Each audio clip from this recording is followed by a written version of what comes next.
Bismillahirrahmanirrahim. Assalamualaikum warahmatullahi wabarakatuh.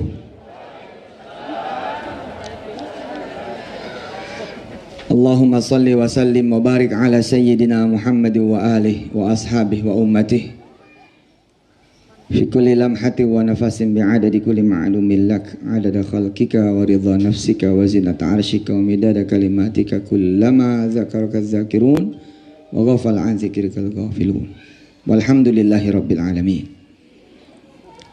Alhamdulillah saya bisa melihat juga akhirnya mushola Al-Faiz, mushola pemenang. Masya Allah, alhamdulillah, ini tanda-tanda pemenang. Bisa silaturahim ke Abang Da, Haji Mahmud dan keluarga besar pengajian Muslimah Humairah. Ketemu lagi dengan guru kita Kiai Haji Abdul Wahab Abdul Ghafur, dengan Abang Da, Buya Adit, dan komisaris juga hari ini bisa ketemu, alhamdulillah. Dan semua para alim ulama yang hadir, sahabat saya pengasuh tahfiz di Manado, Sulawesi Utara, qori kita yang luar biasa, Masya Allah. Saya nggak nyangka ya di Manado ini ada qori kayak tadi, luar biasa, itu internasional, Masya Allah. Dan semuanya dipanjangkan umurnya oleh Allah Subhanahu wa Ta'ala. Bapak Ibu yang dirahmati Allah, para tetua-tetua adat, tetua kampung, para ustadz-ustadzah, mari sama-sama kita membaca lagi suratul Fatihah.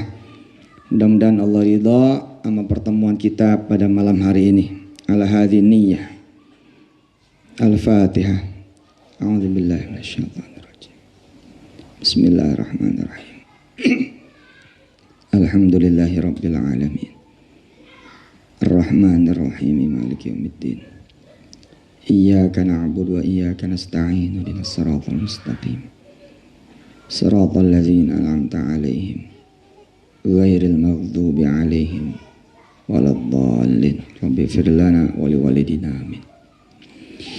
Bismillah. Ibu bapak yang dirahmati Allah,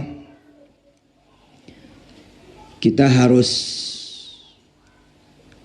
belajar ya, terutama saya gitu. Bagaimana caranya Nabi besar Muhammad sallallahu alaihi wasallam menjadi orang yang sangat besar. Kan kita umatnya kan, kita orang yang dipimpin olehnya. Kita pengen dong menjadi seperti dirinya, pengen ikut jejak dan langkahnya, pengen mendapatkan kemudian karamah dan keberkahannya beliau, baginda Rasulullah Muhammad sallallahu alaihi wasallam. Sebelum kemudian melangkah, ada pertanyaan. Dari mana taunya Nabi besar Muhammad itu orang besar banget? Apakah itu hanya pengakuan kita saja sebagai umatnya? Atau memang ia betul-betul besar? Secara sederhana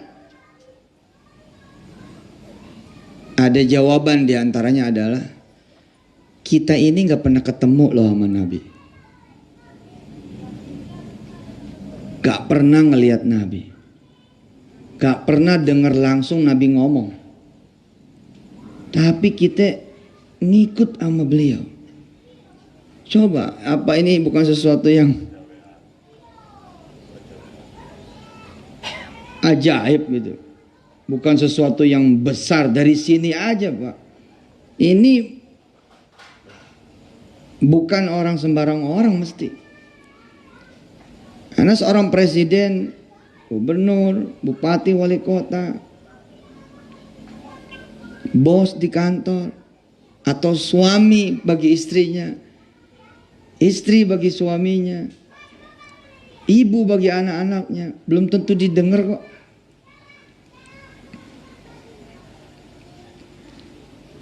Dan yang mengikuti Nabi, Masya Allah jumlahnya.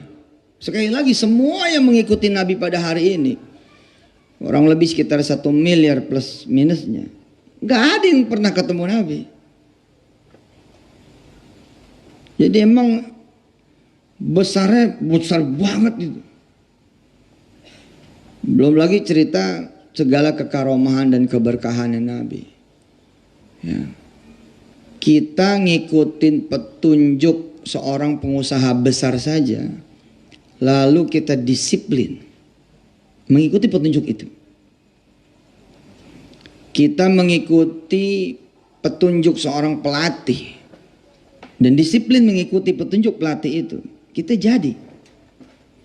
Nah, yang mengikuti Nabi dan jadi banyak banget.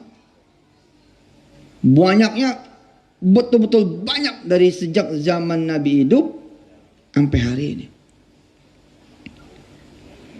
Pasca tabi'in itu udah gak ada yang ketemu Nabi.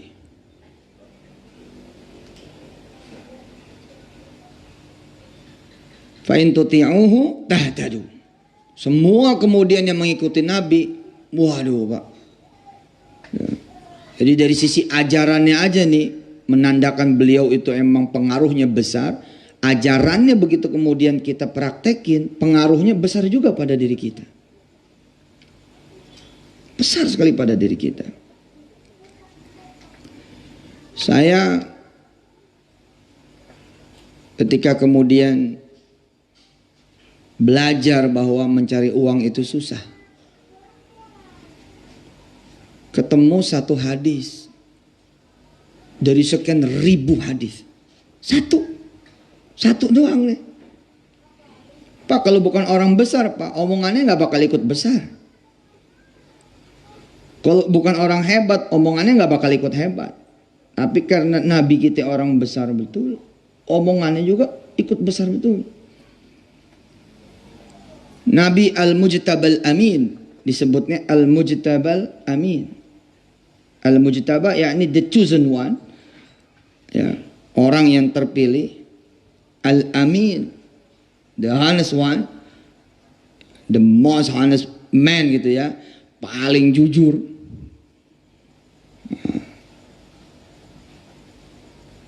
Saya ketika masa-masa sulit mencari uang, mencari rezeki, dapat satu kalimat kecil dari beliau yang pengaruhnya gede betul sampai hari ini. Apa coba? Dalam keadaan gak berdaya dan memang seperti keyakinan orang-orang yang lemah, keyakinan orang-orang yang kecil yang tidak bersandar kepada Allah Subhanahu wa taala dan ajaran Rasulnya, saya kena penyakit kayak orang-orang, emang susah nyari duit. Padahal Rasul udah wanti-wanti, nyarinya di mana kok susah. Kalau nyarinya indallah, kalau nyarinya di sisi Allah, mana ada susah. Contoh, kita susah nyari rezeki, padahal kata Allah tinggal ambil doang rezeki itu. Satun saruna wa satur zakuna bidu'afaikum, itu salah satu contohnya. Kalau pengen kamu dapat rezeki, di mana ada rezeki kamu, lihat aja orang miskin, di mana ada dia, itu rezeki kamu. Apakah kita makan dia? Apa kita tipu tuh orang miskin? Apa kita jual tuh orang miskin? Enggak. Satun saruna wa satur zakuna. Engkau bakal ditolong dan bakal dikasih rezeki bidu'afaikum, dengan nolong dia. Ini begitu saya pegang zat gitu, sedekah menjadi platform hidup, sedekah kemudian menjadi prinsip hidup, sedekah menjadi makanan hari-hari.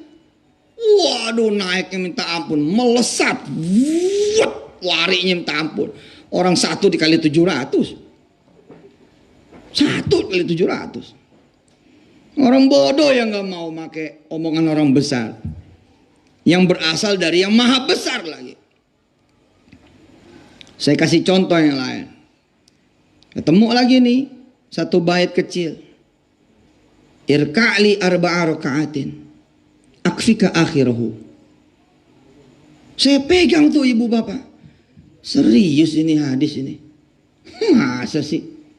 Apa bunyinya? Salat untukku, kata Allah fi haditsil qudsi, dalam hadis qudsi. Salat untukku di pagi hari.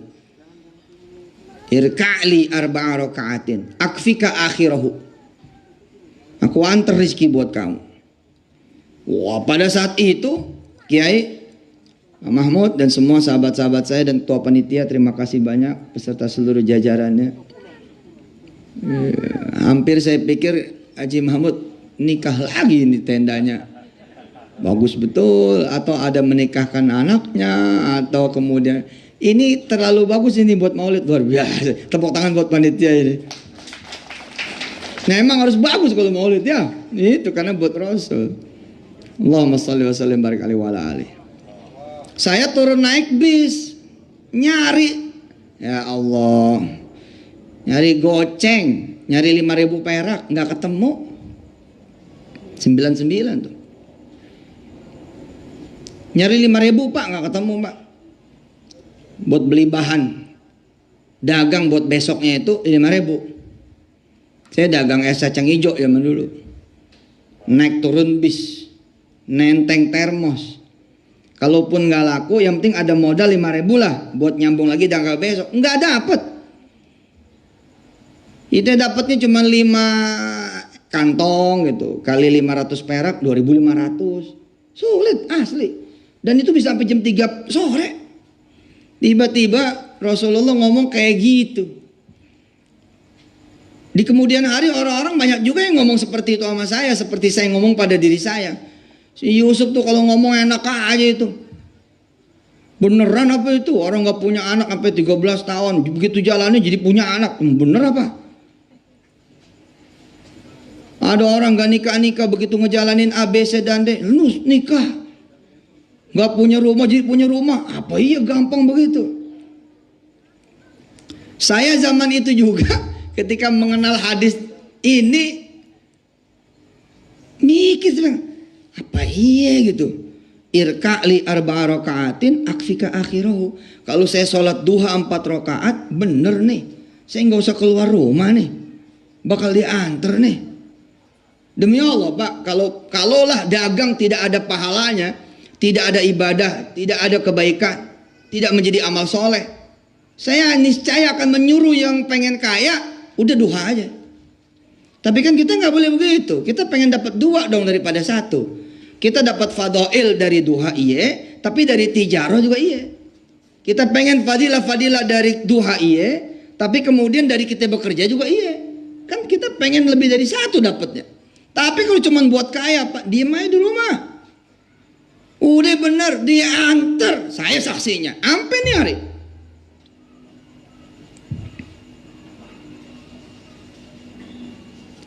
Lalu cuman judulnya pengen mobil doang, nggak usah kerja Pak. Sholat malam aja udah, minta aja sama Allah, dikasih. Orang dia yang bilang, aku turun ke langit dunia. Kamu mau minta apa? Aku datang. Kamu mau minta apa? Ayo coba. Hah? Kalau cuma pengen kaya mah, pengen bangun rumah, pengen punya mobil mewah, pengen punya kemudian sepatu bagus, handphone bagus, notebook bagus, pengen punya modal usaha, beneran Pak. Tungguin Allah datang aja, nggak usah nyari-nyari. Allah pasti datang Pak. Kata Allah, aku yang samperin kalian semua, aku yang mendatangi kalian semua. Kalian cukup menerima aku. Dan kuperbolehkan kalian meminta apapun yang kupunya. Bahkan ketika kalian minta ridho dan ampunanku, ini untuk menunjukkan derajat bahwa dunia nggak ada artinya dibandingkan ampunan dan ridhonya. Kata Allah Pak, aku akan berikan. Maaf Pak, ampunan tuh susah Pak. Pengen tahu, kalau Bapak punya musuh, susah apa Pak ngampunin? Lah kita ini musuh siapa coba? Begitu kita durhaka, musuhin siapa coba? Begitu kita nggak taat, musuhin siapa coba? Tapi Allah bilang, kalau kamu bangun, kamu minta ampun, aku ampunin. Coba Pak, coba dah. Ibu gedek sama tetangga, susah ngampunin tetangga.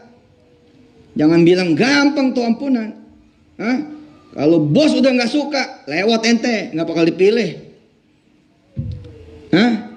Ada satu orang di negara tetangga, begitu dikasih ampun, bisa nyalonin Perdana Menteri. Gara-gara diampunin tuh. Di negara tetangga, jiran kita, di penjara tuh orang. Tapi begitu dapat ampunan, udah mah boleh keluar.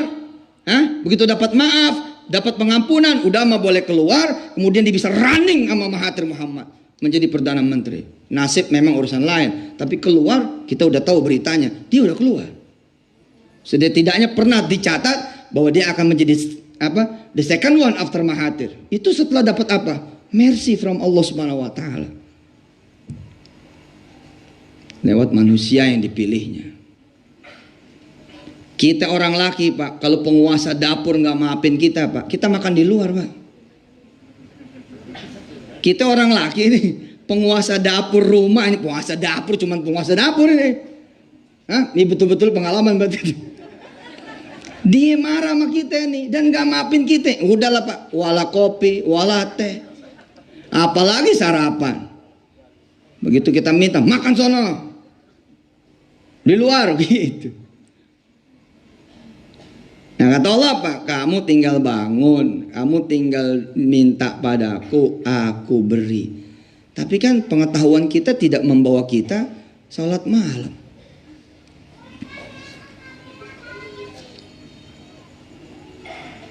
Sampai sini saya bilang, andai dagang tidak punya fadilah, andai dagang tidak punya kebaikan, andai dagang tidak jadi amal soleh, ya Pak, kalau cuma pengen kaya doang, Pak, capek amat muter-muter.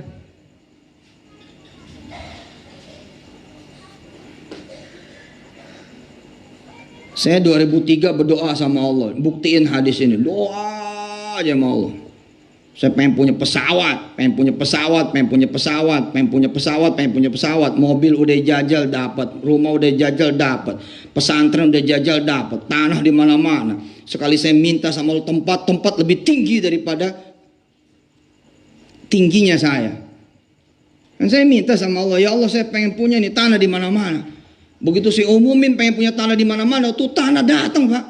Begitu ditumpuk tuh tanah lebih tinggi daripada tingginya saya. Iya, begitu tuh sertifikat dari orang-orang pada, termasuk hari ini kan saya juga dapat sertifikat nih, 5 hektar di Kota Mobagu. Ya kayak gitu modelnya. Begitu kita minta sama Allah, dikasih lebih tinggi. Saya coba jajal. Saya bilang, saya pengen pesawat. Sesuatu yang nggak mungkin gitu kira-kira buat seorang Yusuf Mansur yang nyari 2.500 perak aja sampai keringetan. Tahun 99. Kenapa? Karena tidak kenal Allah, tidak pakai caranya Allah. Dapat loh, Pak. Hanya dalam tempo berapa ya? 5 tahunan dah. 2008 alhamdulillah bisa beli pesawat helikopter.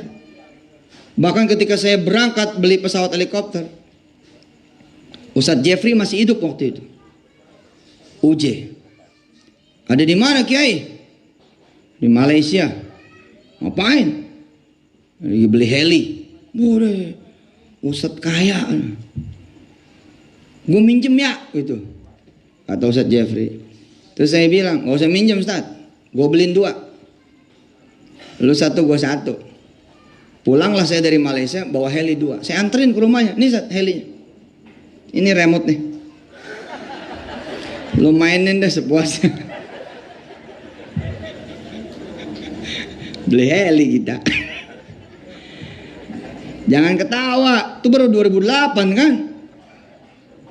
Baru 2008 kan? Allah ngasih 4-5 nama di negeri ini. Kalau saya iseng WA dia, udah saya kemana-mana pakai pesawat. Udahlah, Allah itu maha kaya lah. Cuman kita nggak make aja, nggak make. Ya maksudnya nggak petantang-petenteng juga, nggak nyusahin temen, yo nggak darurat juga. Tapi 5 orang terbaik di negeri ini, yang punya 5 pesawat jet terbaik juga di negeri ini, udah open. Ustaduna, pokoknya pesawat kita punya ente. Ente mau pakai. Allahu Akbar. Nah maka saya lihat nih hadis kecil ini. Irka'li arba'a raka'atin akfika akhirahu. Salat untuk kusuf, kata Allah. Suf Yusuf Mansur. Salat untukku di pagi hari 4 rakaat. Akfika akhirahu, aku cukupi segala kebutuhanmu. Sami'na wa ata'na. Dan sami'na wa ata'na-nya dengan apa? Happy feeling, gembira. Wah, ini nih yang kita cari.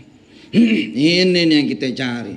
Bismillah, langsung kita ya, buka kancing kita wudhu begitu, beneran nih ya Rasulullah, Tapi masa iya Rasulullah bohong kan begitu? Wan najmi idza hawa, begitu kan? Ma dhalla sahibukum wa ma ghawa wa ma yantiqu 'anil hawa in huwa illa wahyu yuha. 'Allamahu syadidul quwa dzu mirratin fastawa. Oh, yang ngomong Allah, kita yang ngomong Pauli aja kita percaya. Yang ngomong ketua Basnas kita percaya. Udah nanti musola kita ngerapiin musola. Nah, kita ngerapiin. Yang ngomong ketua Basnas, masa dia bohong? Tenang Suf, ada stok, masa dia bohong? Stok apa nggak tahu dah, nggak paham. Masa kita nggak percaya? Kan begitu. Giliran Allah yang ngomong kok nggak percaya?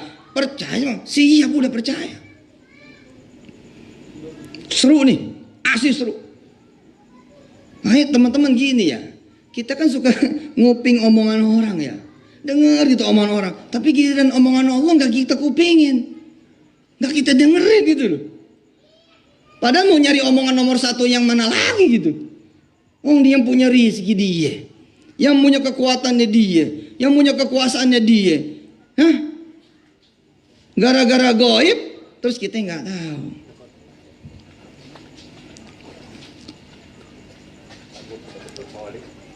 Selamat datang Pak Oli.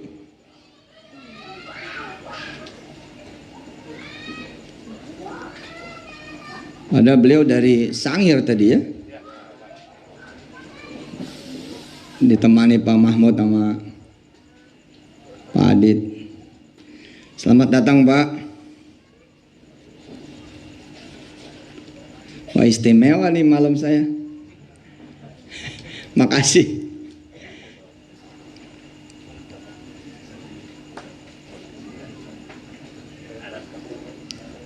Terima kasih Pak, mudah-mudahan sehat selalu.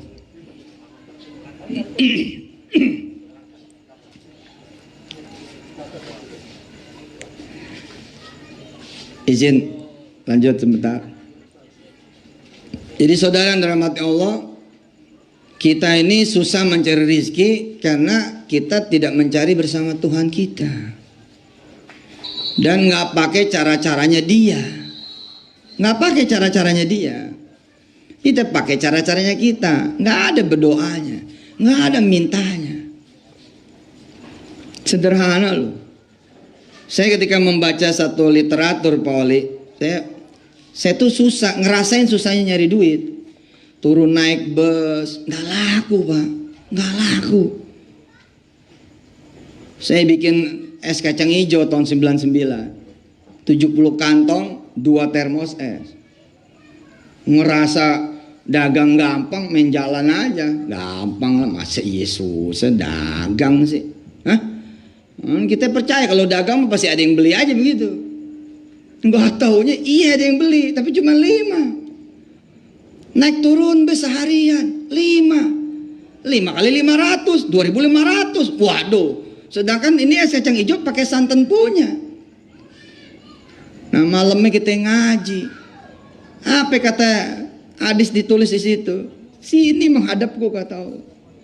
Iya bener, kita belum ngadep sama yang kuasa. Kita ngadep Poli aja beres urusan. Aman dan insya Allah sebagai penguasa dunia dalam tanda petik yang dikuasakan oleh Allah Subhanahu Wa Taala. Kita ngadep RT, ngadep RW, ngadep lurah. Kita pengen dapat kredit, kita ngadep direksi Sulutgo. Bagaimana kita mau dapat kredit Pak sama Sulutgo? Direksinya nggak lo kenal, komisarisnya nggak lo kenal, kepala cabang nggak ada yang lo kenal, hatta yang namanya office boy, security, keamanan, satpam, nggak ada yang lo kenal. Ya bagaimana lo mau dapat? Tapi begitu kita kenal, kita tahu dan kita ngadep, apalagi dekat, diurus Pak, diurus.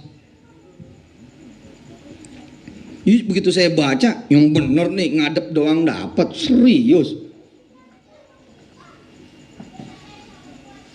Sini kata Allah, sholat duha 4 rakaat lewat Rasul.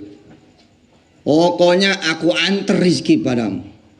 Saya gegap gempita tuh. Oke, kalau begitu mah siap dah udah. Kita ngadep nih gitu. Jadi saya wudhu, buka kancing, tak wudhu 99 tuh. Dengan perasaan gembira benar bahwa saya ditunggu sama Tuhan, saya ditunggu sama Allah, saya disenyumin sama Rasulullah, bahwa omongannya ditiru, diikutin oleh saya. Bismillah Pak. Oh deh, begitu saya takbir nih, rasanya udah kayak bakal ada yang ngantar gitu. Imannya sampai gitu Pak. Iman yang rasanya sekarang nggak saya temuin. Kan kadang-kadang iman di saat nadir itu tuh yang memang top banget. Saya gemeter Pak takbir itu. Bib, yang bener ya Allah, engkau akan datang nih. Are you coming ya Rob? Will you come ya Rob? Apakah engkau benar akan datang sedangkan dosa saya banyak? Pokoknya hadisnya nggak ada syarat dosa di situ. Di hadisnya nggak ada syarat pendurhaka, nggak boleh datang, nggak ada. Pokoknya siapapun, any one of you, siapapun di antara anda, di antara kalian, kita maksudnya. Tidak ada mereka yang menghadapku kata Allah di pagi hari kecuali aku cukupkan rizkinya. Oh, sholat gitu. Usolli sunnat duha rakaatain lillahi Allahu Akbar. Seingat saya, that was the first duha. Walaupun saya putra kiai, cucu kiai, tapi belum tentu make Pak. Seingat saya, itulah saya pertama kali lagi sholat duha. Kita nggak bicara sholat duhanya ya, tapi kita bicara the magic of words of our messenger, yakni Rasulullah Muhammad SAW. Keajaiban dari kalimatnya Allah juga dan Rasulnya. Masalahnya kita nggak dengar itu aja. Kayak orang tua ngomong jangan lewat kanan, gue udah lewat situ. Tapi kita nggak percaya sebagai anak muda, jajal aja lewat kanan. Akhirnya mentok. Kita balik, mak kita bilang, udah dibilangin yang lewat kanan. Nah ini omongan yang punya jagat Pak. Tapi kita lihat, misal dari sekian omongan yang mana dari dia yang kita jalanin. Kalau kita kupas, little bit Pak, sedikit sekali. Tapi jangan khawatir, yang sedikit itu will save you bos, bakal nyelamatin kita. Saya sholat tuh Pak Oli, sholat duha. Sholat duha pertama tuh, yang berangkat duhanya dengan kegembiraan, joy, dengan happiness, dengan belief, dengan trust yang big banget bahwa after salah he will come. Abis sholat dia bakal datang. Kan duha dua kan, 2 rakaat, salam, bangun lagi kan, bener Pak. Begitu saya salam yang pertama nih, Assalamualaikum warahmatullahi, Assalamualaikum warahmatullahi. Waduh, rumah kecil kami Pak, ada yang ngetuk memberi salam gitu. Wah ini aneh. Kampung Ketapang zaman dulu ngebanting ini koin logam itu kedengeran. Ini kalau ada tamu datang, ini siapa gitu. Jadi waktu tamu itu knocking my door itu, Assalamualaikum, saya bilang, wih Tuhan datang ini. Bener nih Allah datang nih. He comes gitu, saya bilang, ye Allah datang. Persoalannya kan kata hadisnya 4 rakaat kan. Saya kan baru 2 nih. Dulu rumah saya tuh tanah. Ya tipikal lah begitu. Orang susah. Atas bumbungan bambu. Bawah pintu nggak nyampe bawah. Ada jarak kira-kira 10 sentian. Belum diaci. Nggak punya toilet. Nggak punya jamban. Saya kalau buang air Bu, di empang. Open sky toilet. Kayak di Bali toiletnya, bisa ngeliat bulan. Asik itu Bu. Sholat kita 2 rakaat, ada yang ngetuk salam. Emang kita siapa? Kalau Pak Oli banyak tamunya. Nah kita zaman dulu Pak, kok ada tamu? Sedangkan barusan aja kita baca, aku datang Suf. Kalau kamu ngadep padaku, aku datang, aku urus kamu. Gitu. Begitu kita selesai salam, Assalamualaikum warahmatullahi, Assalamualaikum warahmatullahi. Waduh, ada yang ngucap salam. Assalamualaikum. Saya jawab, Waalaikumsalam. Bentar ya. Dari dalam kamar Pak Oli. Bentar ya.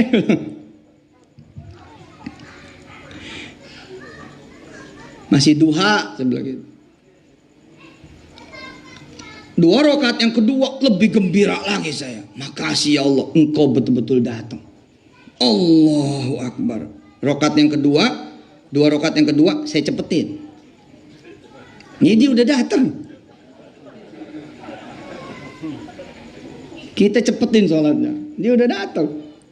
Begitu salam-salam saya langsung keluar kamar. Pengen melihat Tuhan datang dalam wujudnya siapa. Tuhan datang dalam wujudnya apa. Waalaikumsalam Mas. Pak, ini bener ya kata dia gitu. Rumahnya Herman Salim. Ya lemes saya. Kok Tuhan nyasar dia bilang. Ini bener lah, masa Tuhan gak tahu rumah saya. Begitu. Asli ini kejadian asli Pak. 99. Tapi itu merubah my direct path, jalanin hidup ini merubah. Tapi saya mikir ya, gak mungkin nih Allah nyasar nih. Ini mesti ada sesuatu. Oke? Jadi saya nanya lah Pak Komisaris. Insya Allah mudah-mudahan menikah lagi, amin. Sekalian ngumumin ini duda ini. Duda keren. Nanti kalau diangkat lagi jadi komisaris, kasih syarat Pak Oli, kamu nikah dulu. Nah, ini. Insya Allah istrinya surga sudah, amin. Sudah jangan dipikir istri sudah diampunin Allah Subhanahu Wa Taala, amin. Insya Allah. Justru dia akan senang kalau bapak menikah lagi, amin. Insya Allah ada yang ngurus. Kecuali istri saya, kata istri saya, entah kalau bapak kau bilang, gue cekek katanya. Lah udah mati masih mau nyekek. Insya Allah ibu bapak yang termatu, kita lanjutkan. Saya mikir, kok nanya Herman Salim Pak? Saya Yusuf Mansur. Ini rumah saya, bukan rumah Herman Salim. Oh, katanya kuncinya ada sama Herman Salim. Kunci apa Pak? Ini rumah sebelah bapak. Jadi ada rumah sebelah saya warna hijau, itu dijual. Nah informasi ke orang ini itu kuncinya ada sama Herman Salim. So dia pikir saya ini adalah Herman Salim karena tetangga. Langsung saya bilang, ini dia, ini bahan duit nih. Jadi saya langsung pegang tangan beliau, saya ke depan, saya tunjukin rumah Herman Salim. Pak, bapak balik lagi ke depan, bener-bener mentok ujung jalan ini, nyebrang dikit, itu rumah Herman Salim. Dikit Pak, mudah-mudahan rezeki bapak rumah ini insya Allah. Ya, salam Herman Salim dari saya Pak Yusuf Mansur. Masih ya, Assalamualaikum. Dah pergi. Itu Pak saya zikirin tuh. Habis dia pergi saya bilang, gak mungkin engkau salah ya Allah. Dan terjadi. Sore Herman Salim datang. Sup gitu. Ini gue bilang, ini suara yang gue demen nih. Supnya lain, ini supnya bau duit gue bilang nih. Sup gitu. Wah, kan Herman Salim itu dia rumahnya di pinggir jalan gede. Nggak mungkin masuk ke gang. Kalau dia masuk ke gang pasti related dengan kejadian pagi tadi. Jadi ketika ada suara dia, Allah, it happened Pak. Terjadi. Sup gitu. Keluar. Iya Bang. Duduk dulu Bang. Bang Eman duduk dulu. Bang, alhamdulillah nih transaksinya mulus banget tuh. Tadi kan ada orang ditunjukin sama Yusuf tuh. Jadi harganya 35 juta. Pembeli ngasih 5%, penjual ngasih 5%. Jadi kita dapat 3,5 juta. Nih, Mang, gua bagi lu 2. Ya, kita surang 1.750.000. Allahu Akbar, Pak. Saya turun naik bus nyari duit, enggak sama kekuatan dia. Enggak sama jalannya dia, enggak pakai caranya dia. 25.000 enggak nyampe. 10.000 enggak nyampe. 5.000 enggak nyampe. 2.500 saya dapat. Susah pusing. Apa yang terjadi dengan 2.500? 2.500 itu saya beli batu es 1.500 perak, lalu 1.000-nya saya pakai buat naik angkot. Susah Pak. Tapi gara-gara gue duha nih, gue datang menghadap Allah, saya datang menghadap Allah. 4 rakaat saya sholat depan dia baik-baik. Allahu Akbar. 17,5. Saya gemeter tuh Pak Oli megang duit pertama 17. Ih, serius ini. Terus saya cerita ke Makmun teman saya. Mun, ini gue bagi gocap loh. Sholat duha Mun. 17,5. Si Makmun bilang begini, weh bos, kalau lo sholat duha sebulan, lo kaya dong. 17,5 kali 30, dia bilang gitu. Kiai, maaf nih, saya waktu itu pikirannya beda. Saya bilang gini, iya juga ya gitu loh. Iya juga ya, kalau gue jejak bener setahun, berapa nih? Kalau kita jejak 3 tahun, berapa nih? Saya emang gak kayak orang-orang, kan orang-orang bilang begini ya. Ah, lu duha ada maunya. Lah memang gua ada maunya, nemuin Allah masa gak boleh ada maunya, ngawur aja. Hah? Masa kita ketemu Pak Oli, udah ketemu Pak Oli susah-susah, terus Pak Oli nanya, mau apa Suk? Enggak, pengen ketemu Bapak aja. Pengen iseng, pengen tahu orang kayak apa sih. Iya, udah ketemu susah-susah dan diperbolehkan meminta. Kenapa kita nggak minta? Kita emang sengaja nyari kok buat minta, Pak. Ini loh, kalau kita kembali tadi ke kalimat awal, sesungguhnya nggak ada yang bakal susah, Pak. Nggak ada yang bakal susah. Asal mau datang pada dia aja udah. Gini ya, beda Pak. Kita ini datang kan karena wajib kan. Nggak ada feelingnya gitu loh. Datang tuh nggak ada. Alah, kita tahu lah. Kita sholat kayak apa? Oh,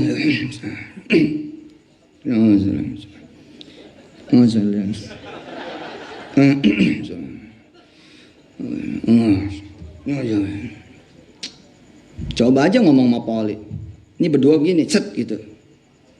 Pak Oli ngajak ngomong tapi gimana? Iya Pak, jadi begini Pak modelnya. Gimana ya? Nah, kira-kira Pak Oli nganggap kita ngomong sama dia bukan? Enggak lah Pak. Ini kamu ngomong sama siapa sih? Kamunya di sini, hati kamu nggak di sini, mata kamu nggak di sini. Nah, kita kayak gitu tuh.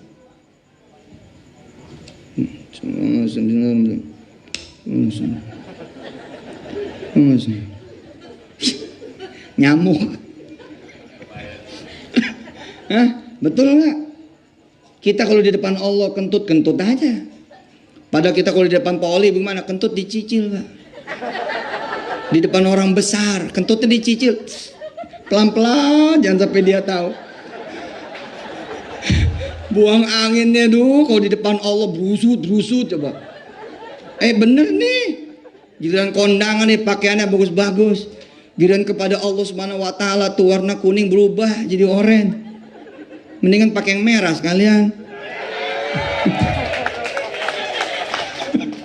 Ibu bapak yang dirahmati Allah, ayo dong kita ngadepnya tuh memang sengaja nyari Pak. Seperti bapak itu ke tukang makanan. Sederhana kok Pak. Kalau motor kita rusak, kemana kita jalan? Ke bengkel Pak. Kenapa sih kita datang ke bengkel? Kok nggak ke rumah sakit?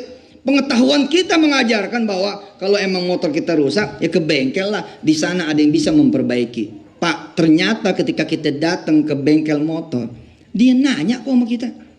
Dia nanya Pak sama kita. Apanya Pak yang rusak? Coba. Kita datang sama yang nggak tahu. Blow on bener kita. Bener Bu, coba aja jajal. Apanya Pak yang rusak? Coba. Dia pakai nanya sama kita. Dia baru bekerja setelah kita kasih tahu. Rusaknya ini, rusaknya ini, rusaknya ini.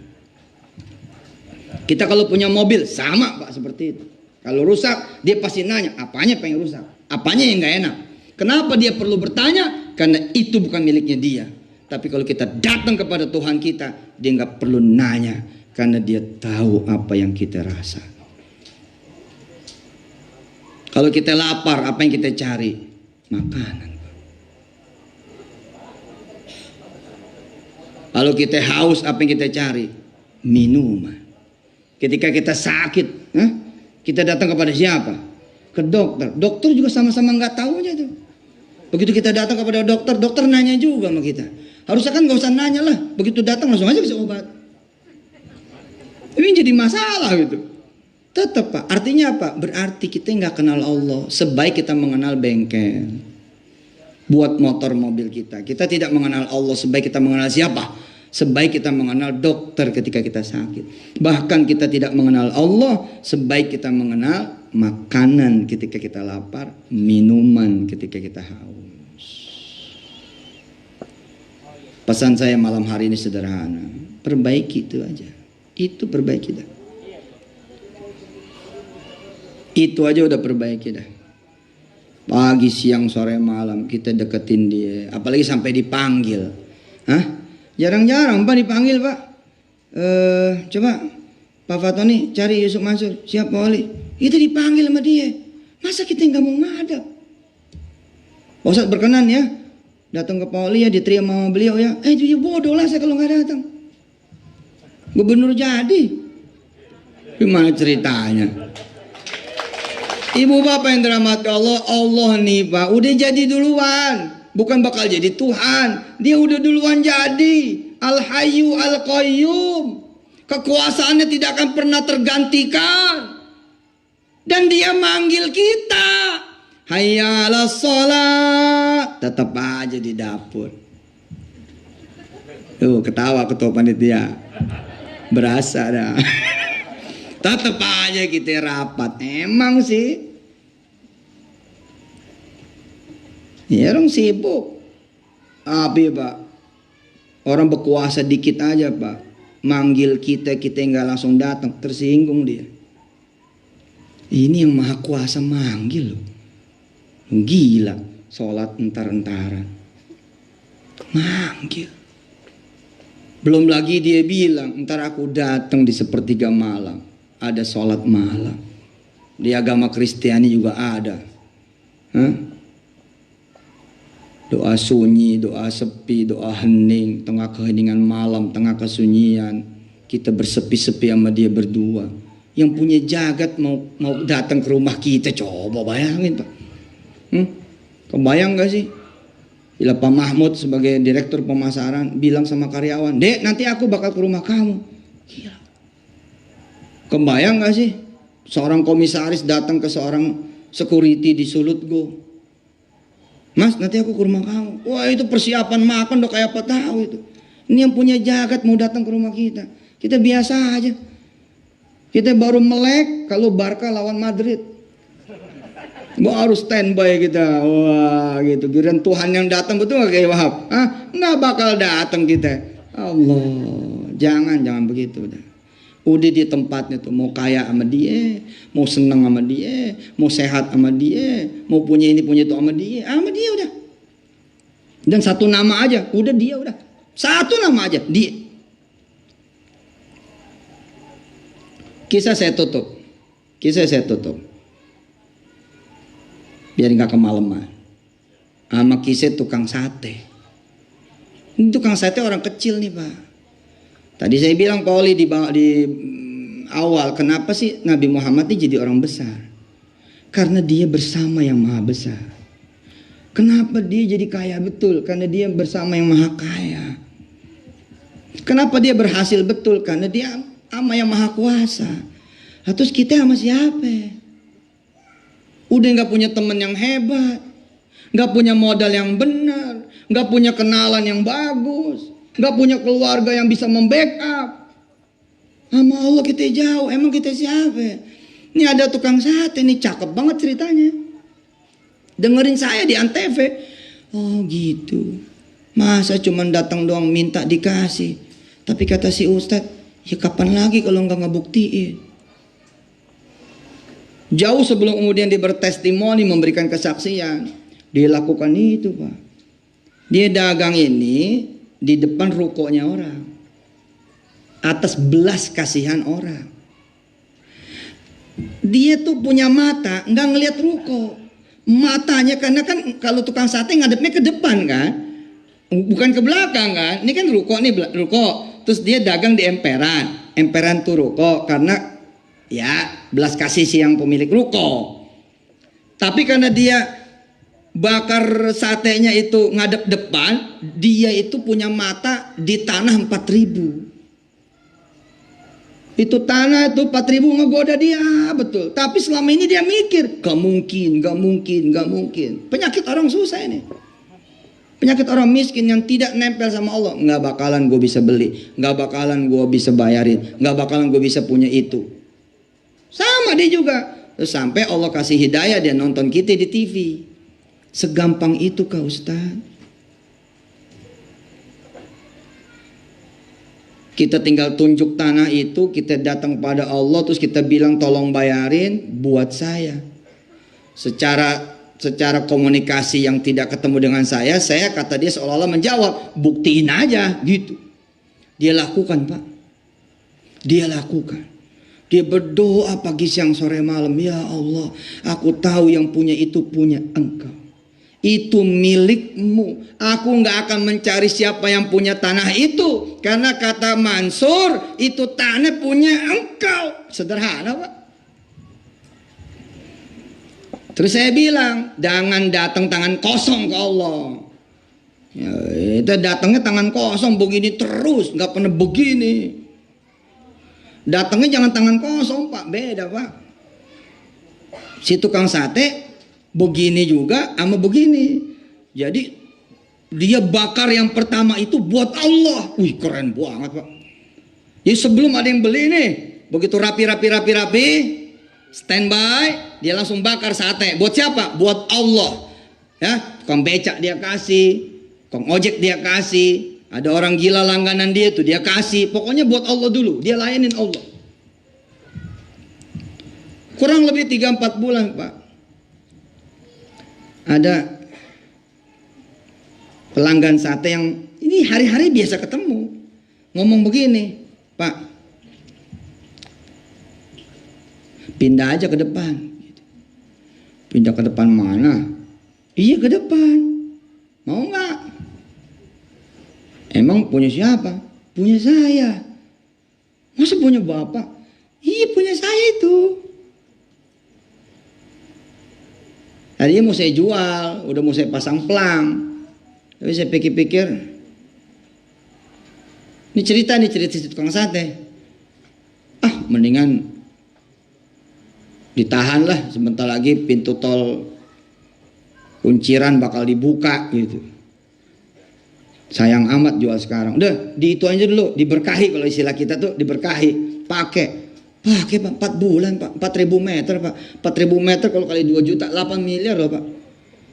Dan luar biasanya lagi, si pelanggan sate ngomong begini, bisa nggak dagang-dagang yang lain? Si tukang sate ngomong gini, bisa Pak, tinggal koordinir doang, semua yang di sini masuk situ. Jadi semua yang ada di situ tuh kan ruko-ruko pada dagang gitu. Semua masuk situ Pak, jadi food court. Asli Pak, jadi food court. Langsung jadi 4 bulan Pak.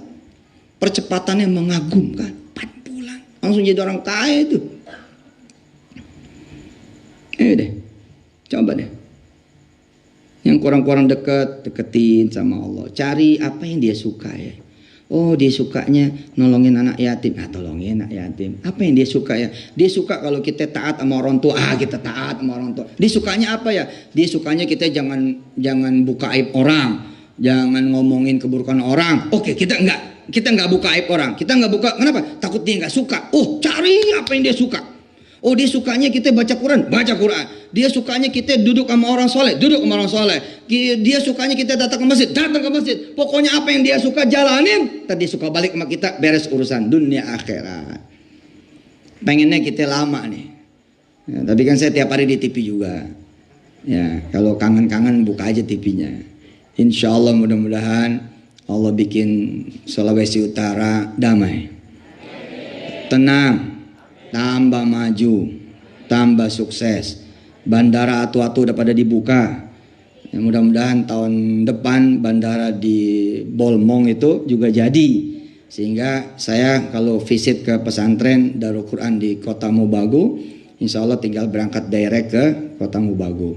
Pak Oli lapor tadi sudah peletakan batu pertama. Luar biasa dukungan dari Ibu Yasti dan Ibu Tatong, Masya Allah. Luar biasa. Saya lihat tadi seluruh unsur pemerintahan kota Mobagu dan Kabupaten Bolaang Mongondo dan bahkan dihadiri sama PJS Boltim, kemudian Bolsel dan perwakilan dari Bolmut hadir semua. Cita-cita kita gitu ya, kepengen ada pesantren yang anak santrinya memenuhi semua kampus-kampus hebat di seluruh dunia. Jadi anak santri kita nih ke Amerika, ke Australia, ke Kanada, ke Inggris Raya, Eropa, ya, kemudian ke negara-negara yang memang selama ini jadi hubnya pesantren, ya, nih Al-Azhar Kairo, Madinah University. Saya bilang Amerika jangan dimusuhin dan jangan suka doa yang nggak benar. Hancurin Amerika, hancurin Amerika. Terdulu sekarang udah ada 25.000 masjid di sono. Restoran halal di mana-mana. Kita main hancurin aja Amerika. hancurin aja. Imamnya aja udah pada di sono sekarang. Imam-imam dari Suriah banyak yang sekarang di sana. Imam-imam kemudian dari tempat-tempat yang memang perang banyak ada di Amerika. Selain sebagiannya ada di Eropa. Nah, itu kan membutuhkan kemudian supply muadzin. Ya, Ustadz saya tadi cerita ke jamaah, cara gampang kuliah di Oxford gimana, cara gampang kuliah di Harvard gimana, cara gampang kuliah di Montreal Kanada gimana, cara gampang kemudian kuliah di Melbourne University gimana. Ada satu jalur Pak Oli, jalur ini jalur yang luar biasa, bukan jalur beasiswa, bukan jalur Kemendikbud, bukan jalur ambasador, duta besar, bukan jalur ijazah. Ya tentu ijazah penting, tapi ini bukan jalur itu, bukan jalur yang kemudian harus pakai TOEFL, bukan jalur yang pakai IELTS, bukan. Jalur apa? Dua aja, tiga deh. Satu jalur azan, jadi muadzin, kemudian dua jadi imam, yang ketiga yang kita kirim bisa masak, udah itu aja. Sederhana.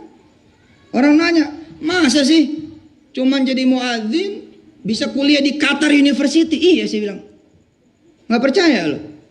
Oh sekarang mah anak saya udah ratusan di mana-mana. Menjelang ribuan nih. Kita ada yang berangkatin ke Rusia. Jadi muadzin Pak. Emang muadzin sehari penuh apa? Enggak kan? Muadzin kan cuma 5 kali. Subuh, zuhur, asar, maghrib, isya. Asal dia kita kirim tuh bagus, cakep, berdedikasi. Dan Indonesia kan memang udah well known, ramah. Ya tunjukin Islam yang begitu. Kalau ketemu orang tuh senyum, nggak ada jahatnya, nggak ada jahilnya, nggak ada buruknya, nggak ada reseknya. Nyapu, ngepel masjid yang bagus. Pak, biasanya community di sono makein. Dia azan nih subuh, terus dia lihat subuh sampai zuhur nggak ada kerjaan, dimasukin ke Qatar University. Jadi belok dikit, kita mau masuk kemana nih? Ke Melbourne University. Percayalah Pak, di sana ada masjidnya, sana ada musola, belok dulu, cang gitu belok. Belok ngurusin masjidnya Allah dulu. Nah kan rumahnya dia yang diurusin nih. Kalau rumahnya dia yang diurusin, masa yang punya rumah nggak senang? Yang punya rumah pasti senang. Nah ini, insya Allah ya. Kualitas nanti pesantren yang di kota-kota Mobagu ini kayak gitu.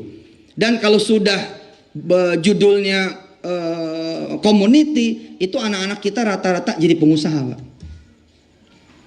Dari mana caranya Pak Mahmud? Kiai, kok anak kita yang kita kirim ke sana jadi pengusaha? Dari awal udah kita ajarin. Nah, begitu ke sono ntar kejadian. Salah satunya begini, biasanya di antara community itu pasti punya restoran, pasti punya pabrik, entah itu roti kah, kue kah, apakah gitu loh. Nah, biasanya nih kalau kita cakep nih, ntar di antara sela-sela kita kuliah, ngajar ngaji dan lain sebagainya, kita kemudian kerja dah di kafenya tuh orang. Awal-awal kerja, lama-lama diamanahin cabang baru. Ntar lama-lama belum selesai S1 udah pada punya.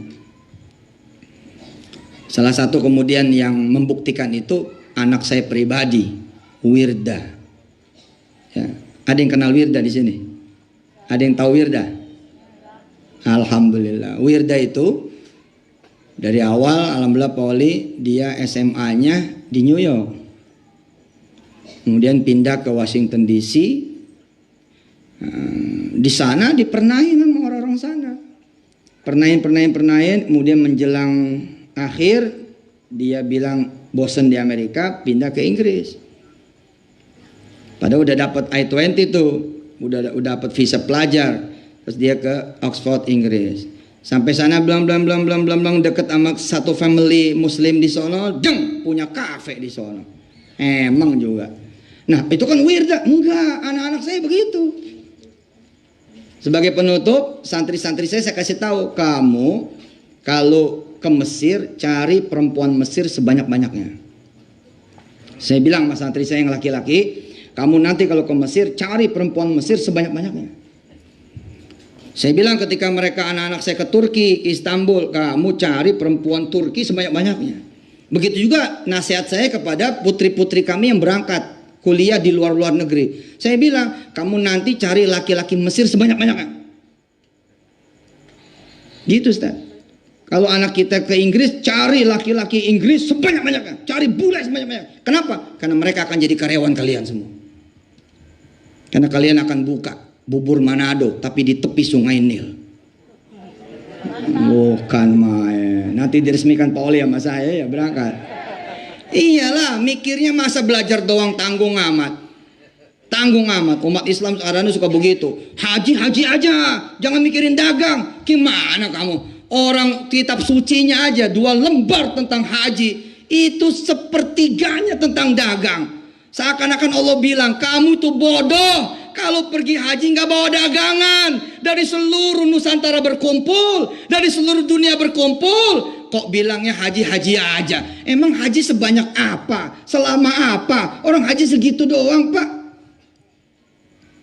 Bawalah khas Manado apa? Cakalang misalnya. Sampai sana cari reseller, berangkat ada di Jambi satu tenda, dari Kalimantan Selatan satu tenda, kirim tuh hortikulturanya ke sana. Tapi didapat dari pertemuan internasional yang namanya umroh, yang namanya haji. Gara-gara kita memisahkan antara ibadah dengan dunia, padahal dunia itu adalah ibadah. Terus kita ngomongnya apa? Gue nggak mau bawa handphone. Pokoknya gue mau haji aja. Gue mau umroh aja. Lah emang dagang bukan ibadah Pak? Gitu. Nah anak-anak kita nanti penuhin otaknya dengan dagang, penuhi otaknya dengan jualan. Pokoknya jangan sampai kemudian anak kita kuliah, cuman kuliah. Sebab kalau anak kita kuliah cuman kuliah, dia pasti tidur terus. Karena kuliah mah gak bakal terus-terusan. Segitu doang kuliah mah. Sama aja kayak di Indonesia. Nah waktunya harus dimanfaatkan anak kita kemana? Bangun network, aliansi, ketemu sama orang, datengin orang-orang ada di sana dan seterusnya, hingga kemudian nanti terkenal. Dan mudah-mudahan nanti ibu bapak berangkat ke Eropa, nanti tour guide-nya anak sulut. Ibu bapak nanti berangkat ke Inggris Raya, tour guide-nya anak sulut. Ibu bapak kemudian ke Mekah, Madinah, tour guide-nya bukan orang Madura lagi. Tour guide-nya bukan cuma orang Kalimantan Selatan lagi, tapi tour guide-nya anak siapa? Anak Bolmong. Asik. Anak Manado, Masya Allah. Insya Allah Pak, bakal kejadian, amin. Terima kasih, sampai ketemu lagi. Saya Yusuf Mansur, mohon maaf lahir batin. Selamat buat musola Al-Faiz nih, musolanya bagus banget Pak. Musolanya luar biasa, indah ya. Saya ngeliat musola ini rapi, bagus. Mudah-mudahan Pak Mahmud dan keluarga besar diterima oleh Allah Subhanahu Wa Taala amal solehnya, dan ibu bapak semuanya jadi orang senang dan dekat dengan Allah Subhanahu Wa Taala. Terima kasih, jazakumullah sanal jaza. Hadanallahu wa iyyakum ajma'in. Assalamualaikum warahmatullahi wabarakatuh.